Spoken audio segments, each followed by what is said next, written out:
నాకు కూడా ఉంటుందిరా నీకు పావు కిలో చికెన్ మటన్ వేయాలని, కానీ ఏం చేస్తాం, నేనే బిచ్చా అని. నువ్వు కూడా పబ్లిక్లో ఉన్నప్పుడు యాక్టింగ్ చేయాలరా కొంచెం. ఇట్లుంటేనాడు అది గోస ముఖం పెట్టాలి, అప్పుడే ఏమన్నా ఎత్తారు.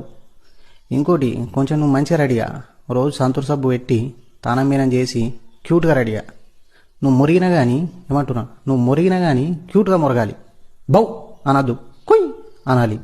ఎందుకంటే బుడదలకి వెళ్ళి లేచిపోయినట్టున్నావు అనుకో, ఒక బిస్కెట్ కూడా వేయరు నీకు, ఉల్టా బండలు పట్టి కొడతారు నా కొడుకులు. చూసినావుగా ఇక బూరు తెలకు ఒక పిల్లని ఎట్లా చూస్తారు వీళ్ళు, సెల్ఫీలు తీసి స్నాప్లు పెడతారు. గింతేరా, ఇక నేను పోతా, టైం అవుతుంది. ఇంటికి పోయి బాసన బీసన జూమేసి బువ్వ కూర వండుకోవాలి. పోయేటప్పుడు ఫైనల్గా నీకు ఒక మాట చెప్పిపోతారా, ఇక్కడ బతికేతందుకు మంచోని ఉండాల్సిన అవసరం లేదు, మంచోని లేక యాక్టింగ్ చేస్తే చాలు.